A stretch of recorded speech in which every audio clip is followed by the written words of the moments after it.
to Matt. So see, now it's not following me anymore. Now it's like right here. Let's see. And now it's on Matt. See, it's decided it's introverting again. It doesn't want to follow anybody. Isn't this just great? All right. If we do it down here, it's going to be a weird angle. Oh, this is okay. Okay, there you go. So, hi everybody. Today is September 23rd, 2025. And here in ES 1000, we have a guest speaker. Matt Legler is I'll let him tell you about his academic career and his career as an engineer. But the other part that I want to let you know is that Matt was my student a long time ago. And so this is always a really nice thing when he's willing to get back to his alma mater of Northwest College, and I appreciate you coming in. So he's got a great story, a great career. So give him your attention and then think about some questions you might want to ask him at the end, because it's pretty exciting and this could be you in a few years. So with that, Matt Legler. All right. Well, I will. What do we do? I think it's too low for me. Is it? Oh, see, I set it up for short people. Yeah. There we go. All right, there we go. All right, I'm gonna turn off the That light works. here. So. My name is Matt Legler, and as Astrid said, I started my long journey, my career here at Northwest College, and Astrid probably won't like me saying this, but Astrid's still like best instructor I ever had. Thank throughout you. all of my schooling, That's so so nice. it's all downhill from here. So Appreciate you people. yeah, right. That may not feel like it right now. Trust me. Like when you get to the other, 4 years and stuff. Thank you. But yeah, after Northwest, I went to University of Wyoming. Got a bachelor's in electrical engineering. So, and just out of curiosity, do you guys know what type of engineering you're going to go into? Will, why don't you start? And we'll kind of go around the room and say what your career. I think I'm going into just a major of mechanical, and then I thought about minoring in biomedical. Okay. Joseph. Yeah, I'll study electrical. Okay. Biomedical engineering. Okay. Mechanical. I'm probably doing civil drafting, maybe, Okay. or architecture. Maybe, I don't know, I'm deciding. Civil engineers are very important. Yes. Computer science. Okay. Mechanical engineering. Okay. Not sure yet. She's our, yeah, that's all right. We're gonna That's give all her right. some- Give her good information and then we'll be set. The good news is I've never met anyone who hated their engineering major. So I met several people like myself who have kind of switched as they've gone through life quite a bit. But so I got my electrical engineering degree, and then I joined the Navy. And specifically for a program, it's you go straight to like Naval Reactors headquarters in my case, and there's a lot of naval nuclear program activities that you can do, but for me, I was only interested in the design side, and so that's where I went. For those who don't know, too, just to give you a little bit of background on the Naval Nuclear Propulsion Program. So around World War II, the U.S. Started realizing that nuclear was a thing. Obviously, there was one side that was looking at nuclear for weapons purposes, and nuclear bombs, stuff like that came out of that side. The other side was looking at it from a power perspective, and obviously the Navy was very interested in that. During World War II, subs started becoming a thing. Also, there's limited examples throughout history where subs were first created, long before that, but World War II was the biggest use of them effectively. So, and that was really the first application of nuclear power in the United States was submarines. Very first one was called the Nautilus. Sailed under the polar ice cap. That was also a first for submarines, because up until that time, submarines always had to come up for air. and snorkeling when they were actually under on power. They had a limited amount of, battery time, but nothing that would get you completely under the ice cap. That would also be kind of scary for a crew, first time ever doing that. So. Do you know how long, I mean, should look this up, how long did it take them to go under? So I don't. Okay, I'm gonna look that up someday and tell you. And there's a whole bunch of interesting things, and part of the challenge is because I don't even know what's classified and what's not. So Sure. it's like, If I tell you it's safe, because I'm just reading Yeah. stuff on the internet, so. but yeah, there's actually in Naval Reactors headquarters, there was one of the samples from the North Pole Oh, of water that's just like sitting there. First time we've ever done that. Wow. So, wow. but anyways, commercial nuclear power actually came out of the naval program. The president at the time saw nuclear power as, kind of the next wave of cheap energy for the nation, and directed the nuclear program to design a commercial nuclear plant and to release all of that design information to the commercial world. And so that's where our first foray into that came into play. There was also a lot of interesting things that were going on at the time, because a lot of the details of reactor design and some of the things that were going on were largely just published in academic circles, like a lot of people do. And then we started realizing, oh gosh, Russia's taking our academic papers and turning that into threats. So very quickly that all got put on lockdown. Just speaking somewhat plainly, I mean, the naval nuclear program is so far beyond anyone else in the commercial world in nuclear power design. It's really not even funny. Do you mean like in the whole entire world? In the whole entire world, yeah. Very cool. And there have been limited exchanges that the presidents have authorized over the years. We were the ones who also gave Britain nuclear power as well. And it was interesting because there was a brief window where we gave them a design, and that was at the direction of the president at the time. And then we shut it all off. And so in that time, and then for their help on the global war on terrorism as well, we reopened up that technical exchange. And it was interesting from an engineering perspective to see, the UK had largely just kind of iterated on that one design, whereas the US had gone generations ahead in design. And those generations, but by that I mean, for example, stuff that's unclassified. Virginia-class submarines now, the reactor that goes into them when they're built is the reactor that will remain in them for their entire life. They never get refueled. So that reactor powers that ship for 35 years and never needs refueled. The aircraft carriers, we were almost able to do it for Ford class, but for aircraft carriers, their base design is 50 years. And so we weren't quite able to do that, but nobody else knows how to do that, right? And there's a lot of technology that goes into making a reactor last that long. And if you guys get into material science, you will figure out very quickly that making any material last 50 years, especially when you've got high temperatures, high pressures, it's really hard. And especially when they're surrounded by materials that are not the friendliest.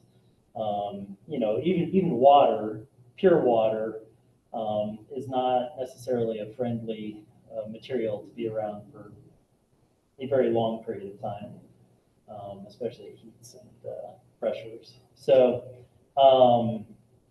yeah, it's pretty impressive. We tend to think that like stainless steel is, oh, it's stainless steel, it's good. No.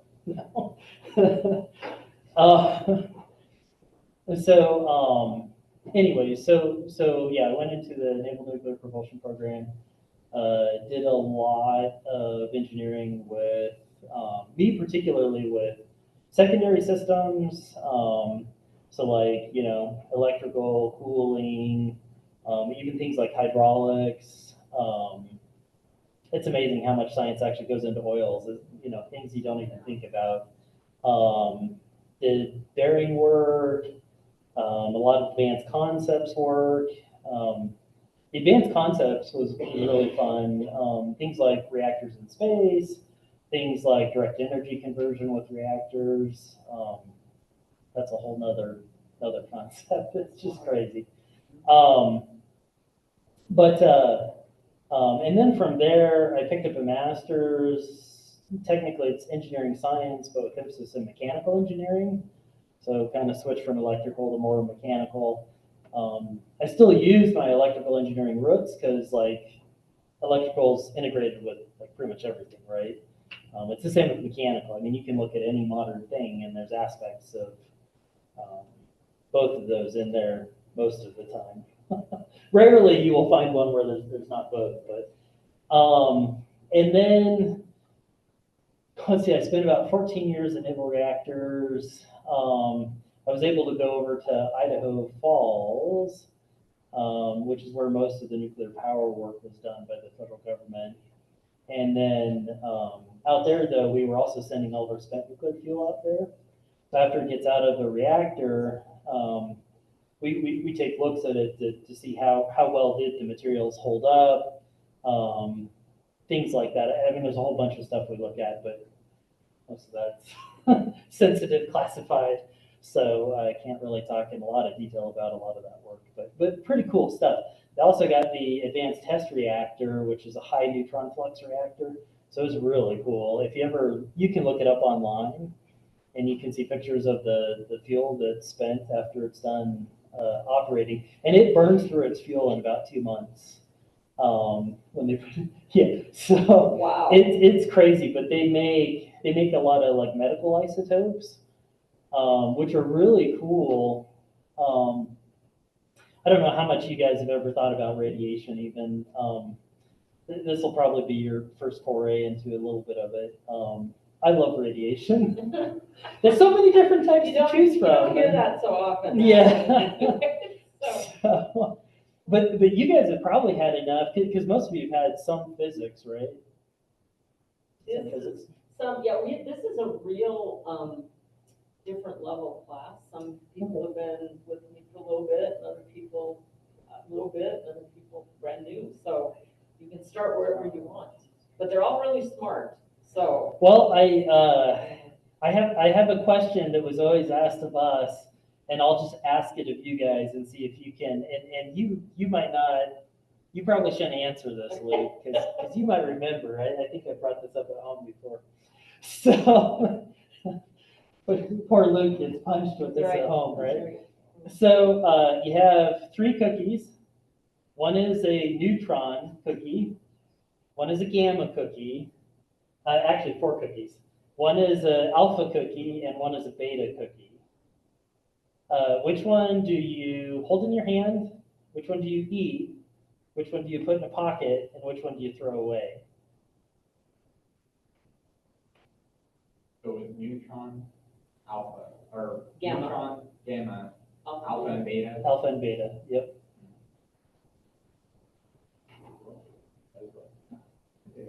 I know. Which one would you use? There's a good teamwork approach right there. There's only one Alpha, cookie. beta, gamma. You probably don't want the demo one, right? That would probably fry you immediately, right? It's a So trick question. I guarantee you probably eat the gamma, because if you throw There's the gamma layers away, to you're gonna this, die. right? I'm gonna die. Yeah. Which one do Don't you even touch eat, throw away, and what are the options? But like, and put in your pocket. Put in your pocket. Okay. Stuff I know the other two are supposed to. If you can put 2 together, they're gonna. so which one would you eat? I don't remember which one I would actually eat versus have in my hand, but I do remember which one in the pocket, which one was throw away. So. I don't know. I probably wouldn't want to throw away. We won't one that's look, gonna just explode tell or Ethan something. and then Ethan will just actually figure it out, right? You're the mechanical So I'll just tell you guys what the answer No, is. I wild guess, okay? So Yeah. I'll throw the neutron one, right? Okay. No, I'll eat that one. No, I'll throw it. No, I'll throw it. Okay. Maybe I'll I'll put throw that that in my one. pocket. I don't Okay, know. throw in the neutron. Yep. I eat the beta. No. No. The beta, no. No, don't eat that one. Don't eat that one. No, Don't eat the beta. I'll throw the beta. And then I'll put the neutron in my pocket. I'll eat the gamma one. What? You threw the neutron one, right? You gotta have an alpha. You didn't do anything with the alpha. I know, it's I throw all of them away. Yeah, I was gonna say, I don't know why I'm radiation. So alpha radiation is it's like a helium atom, right? So its ability to penetrate is not very much at all. It's the least of all of them, right? So alpha radiation will not even penetrate your dead skin cells. So that's the one you want to hold, is the alpha. Beta, which is like electrons, its penetration power is a little bit less, or a little bit more than alpha, and so that's the one you'd want to put in your pocket. You should have a pacemaker. Yeah. I'm just kidding. Now gamma is EM, right? Now it largely goes through pretty much anything. And so the things that stop gamma really well are like lead, right? Really dense, heavy metals stop gamma. So gamma is actually the one you'd want to eat because most of it's just going to go right through you. Neutron is the one that will jack you up. So neutron is like the problem with neutron is when you look at water molecules, specifically like hydrogen. Hydrogen is basically about the same size as it from a mass perspective. And so when it hits one of those atoms, because they're similar in size from a size perspective, it will really just like eject it, right? And it's like two balls bouncing off of each other, right? And so it ionizes your DNA pretty well.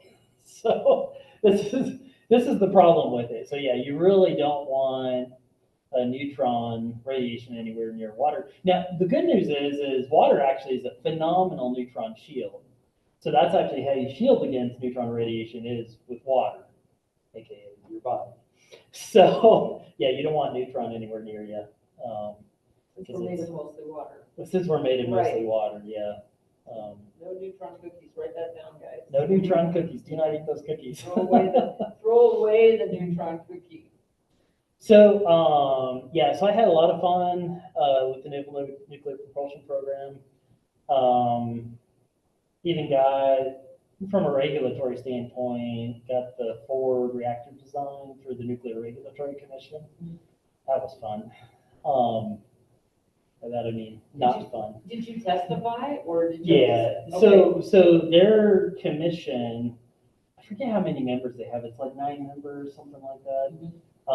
But their senior team, and they have authority to ask any question under the sun, basically, right? And the problem is they will, and invariably, when they ask these questions, like, well, what does the reactor do when the aircraft carrier is upside down on land? To which most of us would go like, well, okay, like, it would take like a 200-foot wave to push a nuclear-powered aircraft carrier on land, maybe even taller to flip it. Okay, civilization is gone. But okay, sure, we will answer that question for you. And so invariably, then you got to go back and do a special analysis because, of course, you didn't analyze for that. And then show that the reactor is safe and all those sorts of things, right? And so there's lots of just those crazy questions with bodies like the NRC and anyways, and that's part of the problem we have in our country right now too is you've got some of these regulatory agencies that are being a little Hmm. crazy right now. And so like a lot of our reactor designs that are in operation commercially are like Gen 1, Gen 2 reactors. They're not the safest of reactors. And so what generation are you on? Is there a number? Do you number them? Like, what is the Virginia class? I would call it a Gen 9. 9, okay, wow. Yeah. Wow. Yeah, in the commercial world, Gen 4 is the latest and greatest. Go ahead. Do you still get questions? Like, do people still call you and ask you questions about, like, yes, anything regarding like nuclear, any of that? Sometimes questions do come up. I don't typically get them from most of my circle because so after I did that for like 14 years, then I moved over to the non-nuclear side of the Navy, still in engineering. I was an engineering duty officer, which meant that's all I did was engineering, which was kind of cool. But on the non-nuclear side, well, things work wildly differently too on the non-nuclear side. But I did like some energy projects, like simple stuff like converting ships to LED lighting, right? You would be surprised how hard that was. Changing the light bulb. So no, no, that's a great, that is a great example though. So like what, because anytime that you know, this is something I think is really interesting as an engineer, and Matt was talking about the fact that he's both an electrical and a mechanical engineer, which are they're two of the foundational fields of engineering. The other two, I would argue, would be civil and chemical. But chemical engineers, aside from working with chemistry, work on scaling processes. You know, so in other words, taking something on a little level and turning it into something on a big level. So if you change an LED light, it's easy. But if you have to change 52 million LED lights, it's not just, there's worlds of things that go on. So like, Yeah. that's a problem of scale, isn't it? I mean, maybe there's more to it than that. Maybe it's regulation. There's even more than that. Interesting. Yeah, because for military ships, so one of the biggest problems we had actually, I forget when it started. I want to say it was after World War One. We actually had lights like killing people on ships. Oh my. And so it kind of became a theme to where, so there's always requirements on ships like shock, 5, EMI, right? So shock means that it's got to be able to withstand shock. But what that turns into is typically we'll put it on either a lightweight, a medium weight, or a heavyweight machine. And it's funny because literally there's just a huge hammer like on the lightweight one. So we'll have this piece of equipment mounted there and we just like hammer it with this big hammer. But like the particular thing that's being tested will experience about 200 Gs. Well, how many Gs can your body withstand? Maybe 9. Well, it depends on who you are. Right. Yeah. So it does at 9. Typically, your bones aren't going to break at that level. You'll pass out. You'll probably die if you don't get out of it in pretty short order, right? At about 23 Gs, your bones literally powderize. Oh my. So yeah, but we put stuff through about 200 Gs of impact, and so the problem is. At one point, our weapons surpassed because it used to be like during World War II, the weapons weren't all that great, right? Like, if a ship got hit with a weapon, depth charge, whatever, yeah, it was jarring, but it wasn't instant death, right? Sure. Modern weapons are so powerful. They have torpedoes now that are designed to well, they've got some that are designed to take out entire fleets with one shot, but there's also ones that are designed specifically to take out a particular ship. And it doesn't really matter the size of the ship, and I can't go into the details of how it does this, but let's just say it literally just breaks the ship, right, in half.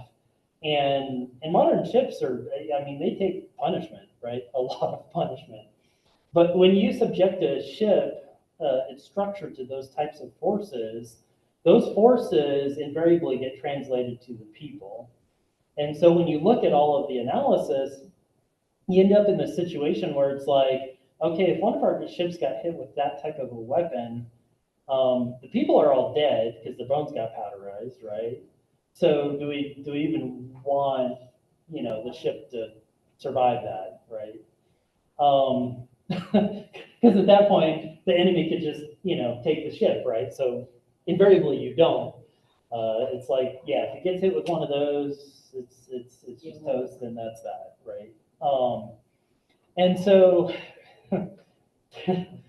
there's a lot of crazy things that go on with design, but regardless, for lights, the thing you don't want is you don't want them to come loose and Right. hurt someone Yes. at those lighter G loads. So you can't just like go down to Ace Hardware and buy a whole bunch of LED light bulbs. No, It's a none of whole those would different pass our thing. requirements. Right, okay. So pretty much you're left with designing them from the ground up, and then you've got to look at things like ships actually have like these fluorescent fixtures. Well, these all have ballast in them, right? Yes, So do you pay someone to go take out all the ballast and actually convert them to a different type of electricity, or do you design ones that you can just plug and play? And so there's a whole lot of trade-offs you got to look at, and other things too. And so after I did that, and I did get that done successfully, so so now are most ships on LED, Navy Yeah, ships run LED, yeah, okay, that's yeah. very cool. yeah, the vast majority. Now there are some specialized light systems Yeah. for some specialized purposes that then get converted, but those are kind of edge cases, one-offs. Gotcha. What are like the main materials used to construct the ships? Like, It really depends on the ship. have they been Um, using like similar materials for like, say like the last 50 years, No. or has it changed? No, it's changed drastically. Yeah. I would actually tell you, and it really depends. Like the submarines tend to be the more exotic materials, just because then you're talking depth and More pressure. tons of pressure. And it's not even just can the material take it, but you get into things like welds. And man, I still remember I lost three hours of my life one time on a call where engineers were arguing about the hue of titanium welds that's acceptable, like the various hues of blue. And oh my gosh, it was insane. And I'm like, I know one of your daughters is an artist, and my daughter-in-law is an artist, and we can discuss shades of fuchsia for a long time, and they all look exactly the same to me, so yeah, probably something like that, right? yeah, crazy stuff. So back on what I was saying though, do you think the materials of the ships are like changing as like the weapons, like certain missiles and stuff are changing at the same pace? Or do you think weapons are just like all the way up here while like the ship's materials can Materials is constantly lagging. It's actually one of the interesting things with where AI is at. It's actually interesting some of the material science that's coming out of AI. I think there's a lot of leads for us that we hadn't really, and I don't want to dog on the people in the material science world, because like materials have just like there's been earth-shattering changes in materials. There really has been. But when you look at what, even with earth-shattering changes, right? When you look at the yield strength of steel, even if you increase that by an order of magnitude with new materials, and there's always trade-offs when you do that, right? So you're probably gonna have a problem, even with the higher strength. But even with that said, yeah, the weapons have just so far beyond materials. that's what I was mentioning. And so like we have to construct like, it's like how fast can you intercept that like missile or torpedo before it hits your ship, right? It's like that's what we're like. Well, and so I was in the same office when I was on the non-nuclear side, the same office that was working on lasers and railguns, right, for the Navy. Railguns are just insane because you've got like a tungsten round, It's traveling, Mach 7 plus. The kind of energy involved in those, I mean, it doesn't just punch a hole through metal at those energy, like it's literally turning it into magma while it's going through, right? I mean, it just instantly like liquefies. And that's independent of like the lasers, which, yeah, I mean, the nice thing with lasers is yeah, you come to shoot. But even with lasers, the crazy thing is you don't want to shoot just any part, right? You're not trying to melt the whole thing. You're trying to go after like energy sources in it, right? And so you've got to have a camera system that is so fast that it can not only look at that missile traveling Mach whatever, but it can analyze it and say, this is where the energy source is. I'm going to punch it right there and cause it to blow up, right? And then pinpoint that while it's coming in at Mach whatever. You can't stop that. But I know. the laser weapon system works. I'll just leave it at that. I probably said as much as I can say. That's good. I'm just saying there's an insane amount of engineering that the camera systems, and this is what's weird, is like when you're looking at those camera systems that are moving that fast, those camera systems can actually detect like the 60 hertz cycles in the wall. Like you can actually see the wall moving with the frequency of the electricity in it. Like we cannot pick up on those things, but these cameras can. I mean, it's crazy stuff, right? So, anyways, yeah, if you guys can't tell, I've loved all the jobs I've had over the years. So engineering is a really fun area to study and be in. Go ahead. Another question. Yeah. What was the hardest part in like your journey to become an engineer yourself? So, Was it like the schooling or like finding a job that would take you or? yeah, I've never really had any of those challenges. I mean, to me, engineering came very naturally. I was one of those students, I didn't really study in school even. It all just came very naturally to me. I remember I actually got in trouble at UW because if you're part of like Tau Beta Pi, which is Is what that is? Tau Beta Pi. Tau Beta, okay, so I'm also Tau Beta Pi, so there you go, but please. So basically the way it works is if you're in like the top 20% of your engineering class, you can get into Tau Beta Pi. And it's just an engineering honorary. And so it does open some doors, but one of the things we did in it is we had a study hall, so we would help people with problems. And me and another guy who actually, he was enlisted in the Navy, and he'd gotten out, and he was studying to become an engineer after his time, but also very, very smart guy. Well, we had some students who brought a problem to us, and it was a total mechanical engineering problem. And we had the best time ever, like, solving this problem, right? It took us about 2 hours, and I don't even remember how many boards, but we got it, right?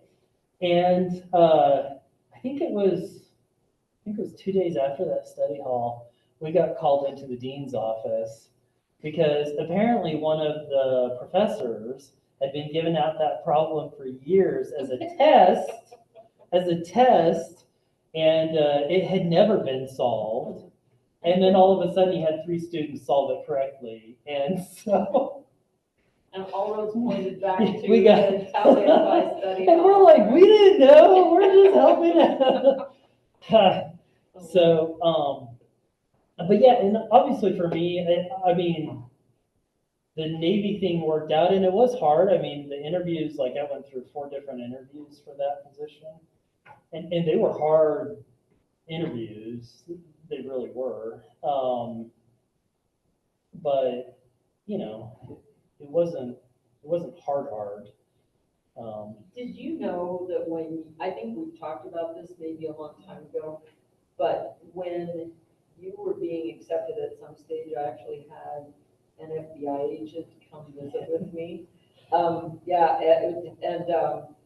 I walked in, I was in a classroom and this very impeccably dressed, tall, slender guy with slick back hair in a leather jacket came into my classroom and I thought, he's from somewhere else. This is not a student, and it was an FBI agent who was asking me just about your background here at Northwest College, and didn't ask me anything academic at all, just, Yeah, isn't that odd? I Yeah. don't know if you knew that or not. I don't know. yeah, I didn't know that, but it doesn't surprise me. Yeah, they do a pretty Yes. thorough review. I was impressed with them too because, and we weren't married at the time, but they found my wife and she was an RA, Yes. but the floor that she was on got closed down because there were bed bugs, all things. Okay. But so they moved her to a different dorm, and then she wasn't even on the floor she was supposed to be on, and somehow they like found her. Yes. And I'm like, Yes. well, good luck with that. Yes.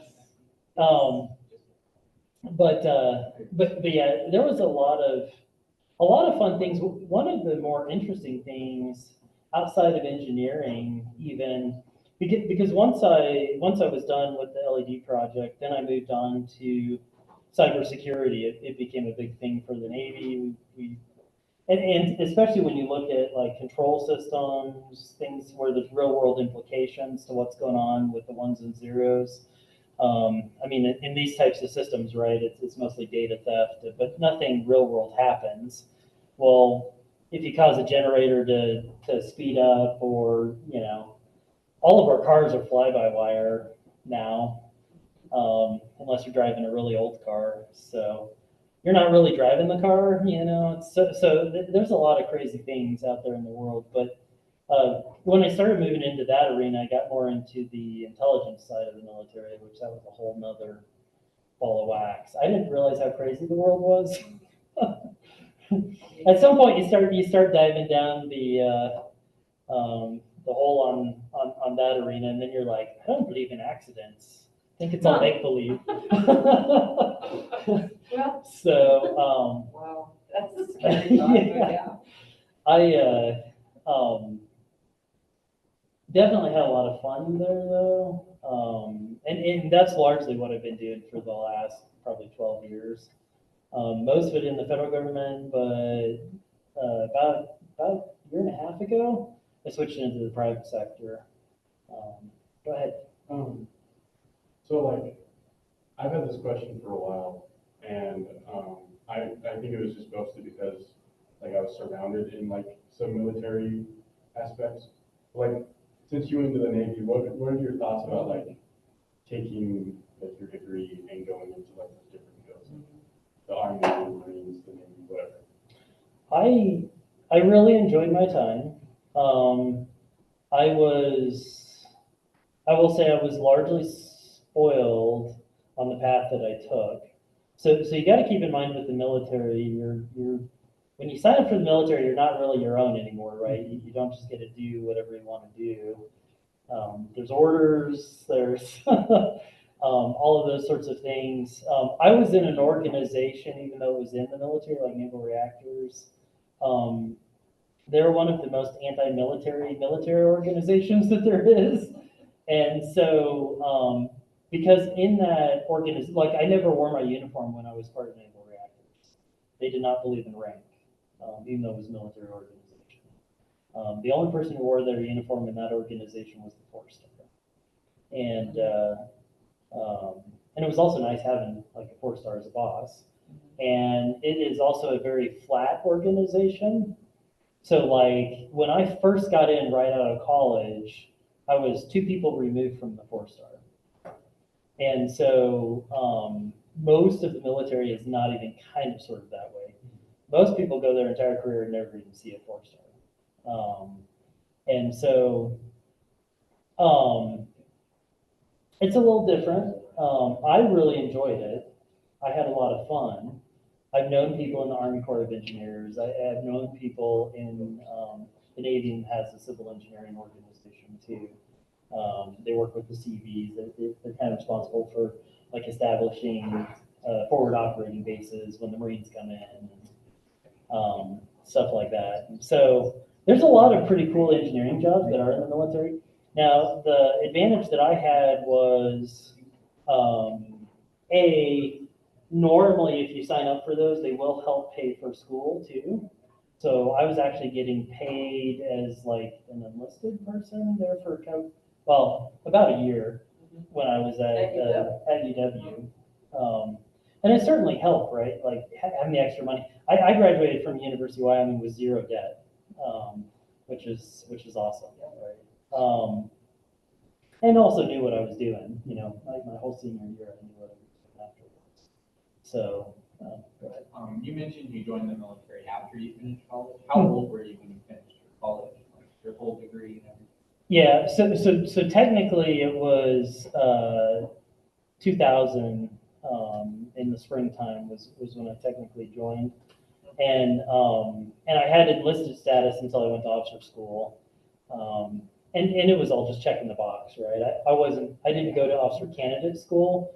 I went to officer indoctrination school. We call it like knife and fork school. I was there with a bunch of surgeons and chaplains and people who were like, you get commissioned before you even go to that school. If you go to officer candidate school, the school's a lot harder, and if you don't graduate the school, you just become enlisted, right?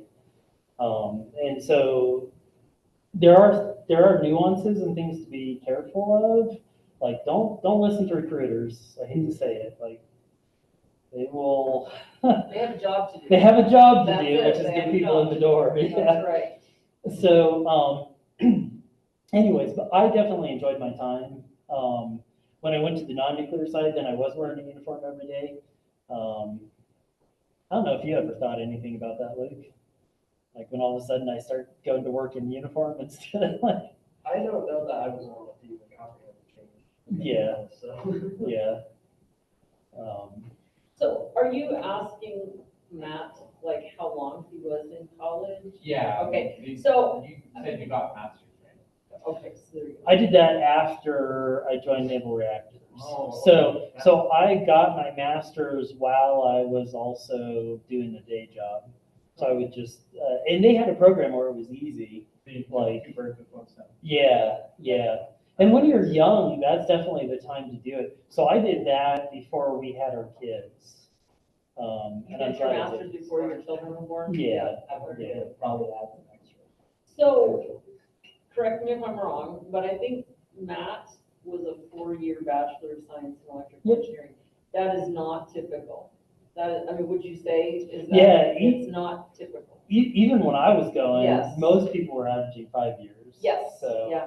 If you look at a bell curve of engineering graduates, the first thing is, I won't give you the bad statistics, but about 25% of engineers get their bachelor's degree in 4 years or 8 semesters. Almost everybody else takes either 4.5 or 5. So you're up to about 85% by the time you get to 5 years. Then there's 15% who take longer than 5 years. But that 15% almost always is working while they're doing it. They're not really full-time students. But so a typical engineering degree is a little bigger than another, like an arts and sciences degree. And so a regular bachelor's degree, they try to standardize it at, you'll laugh at this, 120 credits, which is 15 credits a semester for 8 semesters. There is not. The closest I've ever seen to that with engineering is 128. So there's more credits to begin with. And then the largest I've ever seen was my husband's degree was in geological engineering, and it was 147 credits. So if you think about that, that's an extra year just built right in. But they've simplified that a little bit. It's not really that big anymore. But the answer is, but I think so. Matt deserves a big old pat on the back because you are a 4-year. And you went here 2 years, went there 2 years, graduated. That is not typical. And another thing I would add, I think it's so cool to hear Matt talk as a Northwest College alum, and you'll hear some other alums talk as we continue. I think you have one of the coolest careers, definitely. But a lot of times when people go from a 2-year college to a 4-year college, they'll blame something on the transition, and it's just really not true. I mean, it's just really not true. It is just, most engineers don't graduate in 4 years. And it just has to do with the size of the curriculum and also with the fact that we have a lot of prerequisite stacks. So you have to hit all the marks at the Yeah. right time. So And even bravo, good job. Yeah, even for me at UW, I mean, I was probably averaging 18 to 21 Yeah. credit hours. Yeah. So, and for a lot of the engineering students, they Can't do it. yeah, It's just they too just much. can't. Yeah. So, So, yeah. So, but I mean, you did a really great job, but I mean, see, so it can be done, right? First of all. Anything. yeah. That's right, that's right. But, I think you have to plan, yeah, you have to plan your stuff pretty carefully, and you have to be willing to work really, to be focused on school. Any free time or what? I had lots of free time. Really? I actually, How? that's where I'm saying, I didn't realize, I didn't really feel like I had to study a lot. You just knew it, or It came fairly naturally to did me. you read a lot? Like, you read a lot of books, or Not really. how do you get this like knowledge or what? I don't know. I mean, I would definitely pay attention in class. That was how I got Yeah. most of the knowledge. Yeah. Did you always think you would be doing something like this? Not always. Not always. I mean, even growing up, a lot of people would push me towards electrical. And it was funny because I used to always just take things apart at home. Like back then, VCRs. I don't know if you guys even know what VCRs are these days, but They're dead in the hands of a beginning engineer. They're just, yeah. So yeah, it wasn't unusual for me to take stuff apart, and you know, probably 8 times out of 10, I would actually be able to fix it, right? Like find out what was going on. I did that with one of our TVs not too long ago. The flat screens are quite a bit different, but Was it an LCRT that you took apart, or? no, A flat screen, it was a you flat did. screen. It was one of the first generations of flat screens, though, so it was like, you know, Flat it wasn't like Right, it it was a flat Oh, was it one of the big ones? yeah, I know what you're talking about. My dad has one. yeah. That's awesome. So, yeah, that is, I always tell, I don't know, I've told the class before, there are occupational hazards to being an engineer. And one of them is taking apart everything in your house, and the other one is rebuilding your house.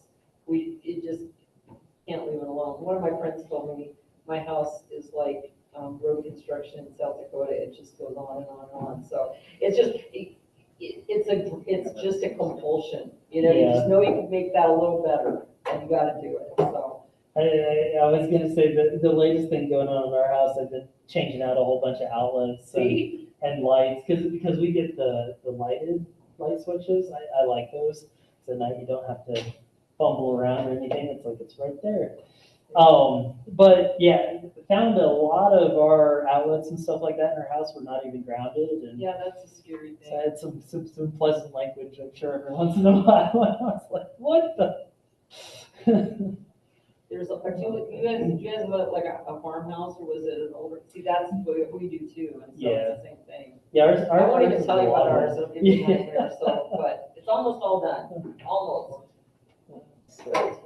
Yeah, so, it's pretty exciting though, right? I mean, look what you can do, this is, you Yeah. know, anyway. So, tell us a little bit about your experience in cybersecurity and what you think about AI, because those are two big topics right now. So any academic institution should embrace AI. I'm just saying it. So Genie's out of the bottle. the genie is out of the bottle, and yeah, for you guys going into the workforce, I will just tell you right now, you will be expected to leverage AI. It's funny to me how a lot of schools they're fighting it. I'm like, wow, you are so far behind. So there are things obviously that AI is good for. There's things that it's not good for. Most of the time when we're talking AI, we're talking about large language models. Just recognize that those are grown based on the knowledge that's fed into them. So they're only as good as the knowledge that's fed into them, and garbage in, garbage out. So just know that. Also know that they call it AI hallucinations. And sometimes they'll just make crap up. Literally just make it up. Didn't happen, never existed, is not factual, but and 9 times out of 10 when it makes stuff up, it'll double down on the made up stuff. So I told the class, when I was a graduation speaker last year, and I asked AI to do an introduction for me. I just wanted to see what it would do. And so like I asked it really specifically. I said, I want 3 paragraphs, I want this many words, blah, blah, blah. So the first paragraph was like my degrees and my experience and my teaching here, which was about right. They came up with another paragraph that said I love travel and animals, which is also true, but not really relevant for graduation speech. And the third paragraph said that I had been a performer on Broadway in 1920. awesome, bravo. I know, and for being 125 years old, I think I'm doing pretty well, So, but yeah, and I mean, that was like, Where'd that come I don't from? know, Yeah. it listed some plays I've been in, and it like you said, doubled down. So, yeah, there you go. Yeah, it's impressive. Now, It's impressive. I would tell you that there's about 10 different families of AI these days. I am a huge fan of machine learning. Think of it more as like pattern recognition, especially in cybersecurity. That's a very common thing that gets done, especially with OT systems. Like IT systems, you got a bunch of random traffic going on. Most of the OT systems, it's more like a heartbeat, right? Where it's like, okay, sensor input in, I process it, I adjust, and that's that, right? There should be no random traffic with that. It should be repetitive, consistent. So machine learning in those types of environments is really phenomenal, because if someone starts breaking into those systems all of a sudden, it'll flag it really fast. So there are a bunch of other types of AI as well. Obviously, the people working on AI that's supposed to be more like us can actually think, can actually address new problems. Yeah, those guys are still forever off. Some people would argue with me, but they're not even close. And what do you think about cybersecurity? I mean, what thoughts do you have? I know you have lots of advanced thoughts, but talk about cybersecurity if you would a little bit. Yeah, I think like one of the other questions, the cyber offense is way ahead of cyber defense still to this day. Cybercrime right now, 3rd largest economy in the world, right behind the US and China. That's the kind of money that's, and unfortunately right now, insurance companies still are just paying. And so cyber criminals are making a lot of money. You've got countries like Russia who just support their hackers, like it's part of their economy. They're making lots of money, so why not, You've got countries like China who are trying to rip off all the intellectual property of the United States. They're very good at what they do. They're very good at what they do. They used to be pretty bad at what they did, very noisy in systems and not very sleuthy at all, but that has changed. China retooled probably about 5 years ago and got even better. There's still lots of opportunity to make things better. Unfortunately, most companies don't tend to care much about it, again, because insurance companies still continue to pay out, so there's not incentive for them to actually hire expertise and make things better. And a lot of scary stuff, but there are some good things happening. Right now, also like talking about AIs, that's an emerging area in cybersecurity because there's already people who figured out how to poison AIs and do all sorts of other things. And so that's a constant cat and mouse game. I had read this was years ago, so this is old stuff, but going back to kind of the idea of cybersecurity and hacking, there was a major hospital and a cyber breach occurred with personal records. And the hackers had gotten in through like one of those monitoring stations that they use that was like to take your blood pressure. And I mean, just nothing. It was like this little wheelie cart down the hallway, right? And they had found a way to hack into that and then get into all of the information systems, which is really something. I mean, because Yeah. everybody's information was compromised at that point. So Yeah. that's a pretty big deal. So, but I'm sure that wouldn't happen today. I'm sure that perhaps that maybe, I don't know. Oh, but- that totally happened today. Oh, okay. All right, there you go. Well, and the other part of it is, it's like here, I mean, I don't know how it is in other organizations, but at Northwest College, we're sort of torn between accessibility and security. You know, the two things are just, they're not, I mean, a system that's secure is not that accessible and vice versa. So. Yeah, a perfectly secure system would not be accessible at all. Exactly, that's it. There is a balance, yeah. Yeah, and it's oftentimes hard to find that balance. And so, it is a challenge. And I mean, just for society in general, we have not struck a good balance. Right. I think there are a lot of good things happening. You know, probably 2 years ago, Microsoft was like, you know what, passwords are just they're kind of BS. Like, let's just not do them anymore. let's just all go strictly to like multi-factor and, Yes. you know, push to the phone, enter a one-time code, that sort of thing. And so I oftentimes think, you know, whatever works best for people that people will actually do is what's going to make you most secure. Because the funny thing is, when I was in NAVC, and NAVC is like, it's the largest acquisition command in DoD. 85,000 people work at NAVC, just for perspective. And our red team, I would have them do a campaign on our headquarters and our field activities and stuff like that. People were always the weak link. It wasn't the security of our systems, invariably, and especially if you wrote a really juicy email that got people to click the link, you know, oh man. We would sometimes have like a 20% failure rate.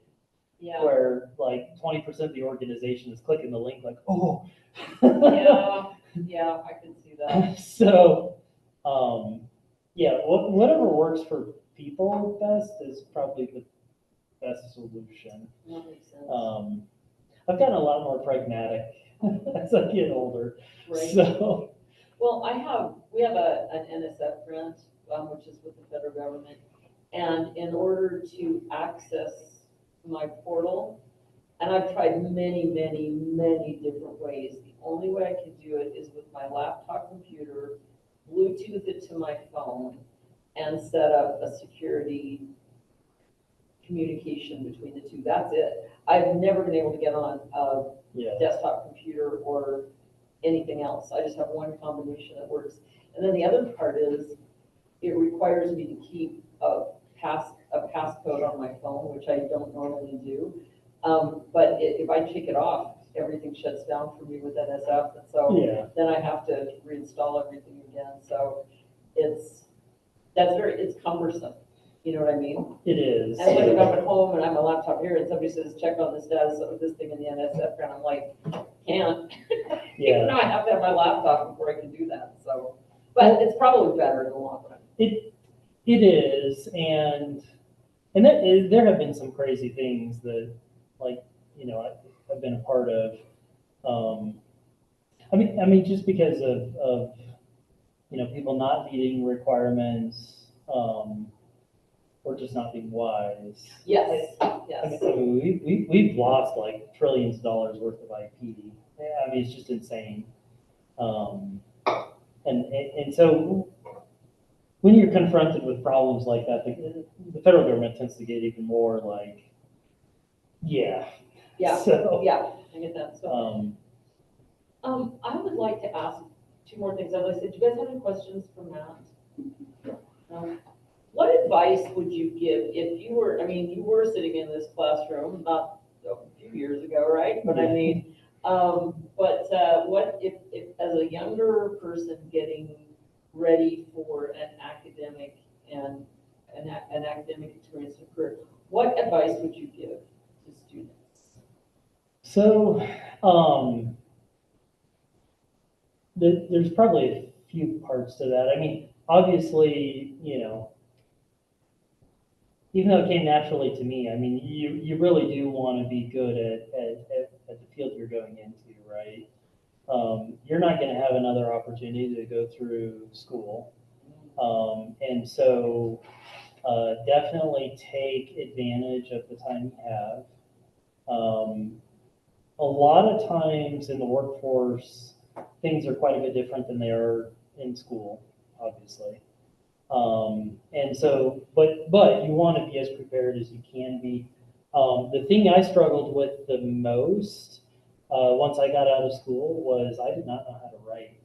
And I got straight A's all through school and all of my English classes. I even took technical writing and got an A in that class. I did not know how to write when I got out of school. And going into an organization like Naval Reactors where they live on letters, like formal letters between government agencies and contractors, like, yeah, that was probably the first thing I had to learn, and it took me probably 4 or 5 years to actually learn how to write well.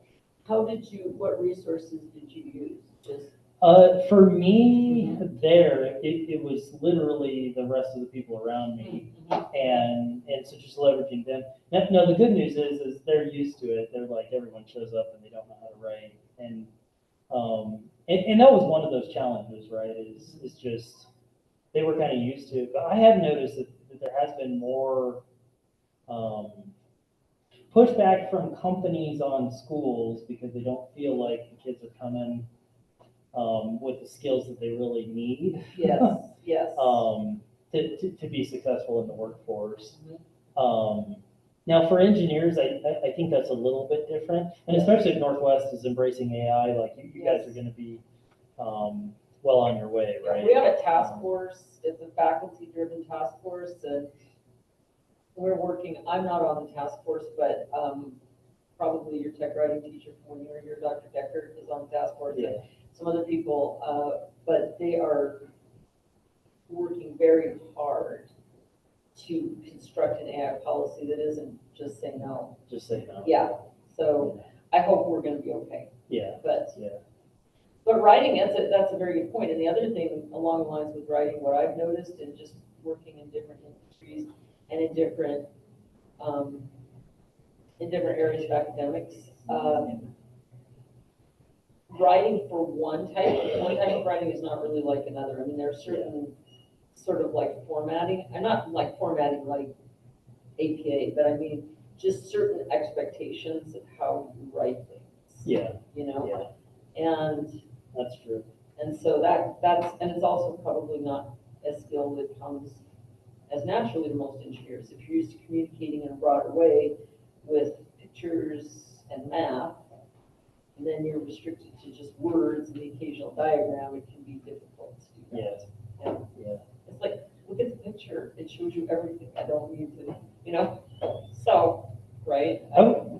Yeah, and I would, and I think part of that point is also like when you get into the workforce, you are going to work with multiple other people who are going to have jobs that are, customer facing, that are, HR, business management, all of these other functions, right?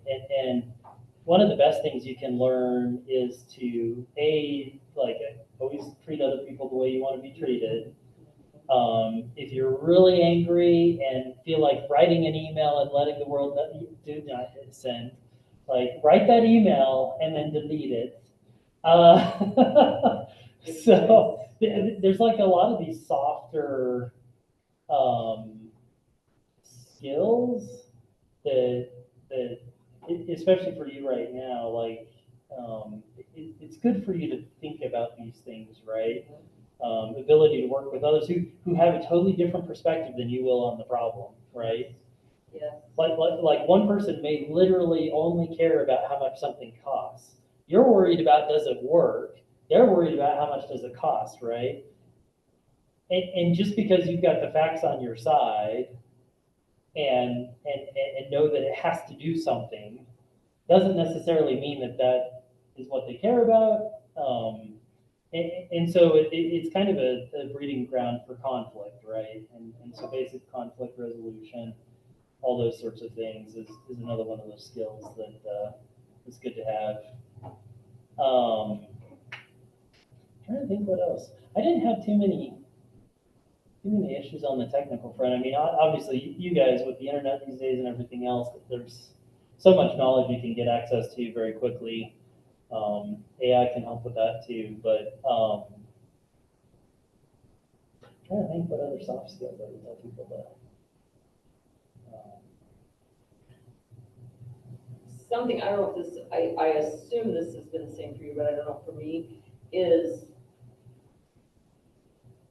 actually soliciting opinions from people who don't agree with me. Yeah. I don't know what that comes down to, speaking of looking for a fight, I don't know. But I mean, if you're open-minded and you Yeah. really, because sometimes, like you said, for example, I have a person I work with who has a background in social sciences, and that person is always concerned with like how things are gonna look and how it's gonna make people feel. Well, when I'm talking about something like cleaning up a chemical storage room, I don't really care what people think or how they feel, because I just wanna clean up the chemicals, right? Yeah. But, it's also very valuable if you can turn off that piece of your brain and hear what they have to say, because working with somebody who's very different than you can result in a more complete solution. Yeah. But it's also harder. It's Yeah. also more fun when you work with somebody who just goes like, clean up the chemicals, Right. you know, so, yeah. But I mean, but I don't know, that's. Human factors is another one of those that's Oh, really there you big for go. engineers. There you go, yeah. Yeah, at the end of the day, whatever you're making, whatever you're working on, people's ability to use it, to maintain it, all of those things is critically important. So if you build something that people can't use or isn't intuitive to use, that's a problem. There's also a lot of examples of where we design piece parts that would literally only go together one way. So sailors could not screw it up. It was physically impossible. There's also examples of God making a better idiot. So then we were able to design around. So it's like, It's one of the corollaries of Murphy's Law is nothing is foolproof because fools are so ingenious, right? So there you go. So yeah. well, see, you guys have, I mean, what I'd really like to leave you with, first of all, Matt, thank you so much for being here today. This is fantastic. You know, whatever you choose to do, there is a really bright future ahead for you, and you can do really interesting, exciting things. And one of the things, I mean, Matt was and continues to be an exceptionally intelligent person. He was a wonderful student. But I've had students from Northwest College who maybe I didn't see as being exceptional in the beginning, who have become exceptional and had amazing careers. So the idea of what you're doing right now and where you're starting and how you're starting is you're really setting yourself up for doing whatever you want to do, which I think is the goal, right? I mean, you can have a career like Matt has had so far with the Navy, a big organization. You can work for yourself. You can work with a couple of people. You can work for a little firm. One of my friends graduated from here, and she was the antithesis of Matt, but it was every step of the way was hard for her. And she is working as a civil engineer in Ellsworth, Montana. So that's her, because she loves horses and she wants to live out there, and guess what? She gets to do that. So, you know, there's just all kinds of things. So stay the course, and remember you've got a great goal in mind, and people like that can show you stuff like that. And there's a ton more remote jobs too. Yes. Oh yeah. Yeah. We will have one of my children will come talk to us. He's the one. He works for Colt Optics. He works for the optics side of Colt, but he works remotely. So he wanted, one of his main goals was to live in a certain place, And they said, okay. So what's not to like about that? So, of course, I won't mention that he did sleep one night in the floor of the Minneapolis airport waiting for a connecting flight, but that's another story. So, but anyway, lots of options. So, not the most glamorous side of engineering, but thank you guys for being here. And if you have any questions, let me know. Next week, we have another guest speaker, and then we're going to start to, I'm going to talk to you guys some more about electricity and about solar energy. And we're also going to start getting ready so that when it's advising day, that you will be ready to talk about what happens next. So there you go. There's your right. So thank you guys. We'll see you next Tuesday. So thank you so much for being here. Isn't this great? It's always so good to see you. Yeah. I had a weird question, not weird, but what city or what town in Nebraska is Stacy from? Minden. Where is Minden? It's like an hour south of Kearney, or maybe half an hour. Right, okay. My daughter-in-law is from Crawford, which is by Shadron, but it's kind of in, almost by the Sandfield, so it's not that close. Yes. I couldn't remember. All right, so, and she went to UW just because that was the best choice at the time? Or? Yeah. Yeah, Yeah. and so that, it's all worked out, you know? Right. I ended up at University of Wyoming for a year, and that's where I met my husband, so it was, I didn't love Laramie, but it turned out in the balance, it was, in the balance, it was a good exchange, so. Definitely not the best place in the world to do that. Well. No, my favorite story is that he kept his windows open his entire life. Oh man, it was so amazing. My mom said literally one country, one Chinese one, there's a frost on it. And you were happy. And I was happy. See? I like it cold. It's like, That's oh, you fantastic. had a big hat. Oh, what? The weird guy who like never leaves his dorm room. No clues. I have everything I need here, so I know. Yeah, I was not, I mean, I only lived in Laramie for a year, then I had to go back. I didn't have to go back. I did go back and I did some workshops down there, and I mean, I go down there, but I was down there for a couple of weeks. And I had to stay in the dorms and in residence halls. Yeah. And I remember when I found out, I didn't know, it turned out to be fine, but I remember telling my husband, I don't know if this is gonna work out for me. And so if you see a charge on the credit card for the Hilton, you'll know. You'll know. But it was fine, it was fine, but it had great Wi-Fi, you know, they Yeah. fed me, I just went downstairs and got meals, and so it was super, but yeah, so. Some people are, and Laramie is, some people remember Laramie as being the best time of their life, so there you go, so. Yeah, I don't know. I don't know. We'll see what happens, it's only a couple of years. It'll at least be fun to watch the business majors. I went to one football game down there. Oh, did you? And after everyone started puking behind me, and then I literally had to get up, and it's just like puke just run. I'm like, nope, this is it. I'm done with football down here. For me. Yep, That's so, like, all once the UW March School, where it's all about the sports that's going on down there. And there's literally a video of a guy in gear and a shoe and freaking like that. I was just thinking how entertaining, assume them on the top. And Right. You don't have to deal with right. it. Well, my youngest son is the only one of my kids who went to Laramie, and he went there for graduate school, because he finished at Montana Tech, and then he went to UW. They had a really great program at the time, so he graduated in 2000, so it's been, 5 years. But it was a dual master's in mechanical engineering and MBA in 2 years. Oh, wow. Yeah. Yeah. And so, but he went in like you're saying, with no business background at all, and he's like, Yeah. okay. You Yeah. know what I mean? And so, but he said he and his wife, she went there, she has a degree in art, but they, their main goal of Laramie was to see what was around Laramie and they did. I mean, they did all the outdoorsy stuff. So if you like outdoorsy stuff, I think it's a great. No, it's kind of interesting too, because like, I was thinking all over, normally like the last couple of years, it's like I will start the semester, I'll have like a couple times for that, and then the rest of it, I'm like, okay, now I need to actually start doing stuff that I need great for the rest of the semester. See, It's kind of there you weird. go. Well, So- I think what happens, if you want, and you're not asking me my opinion, you're doing No. really, really well, but I'm just telling you, I think what you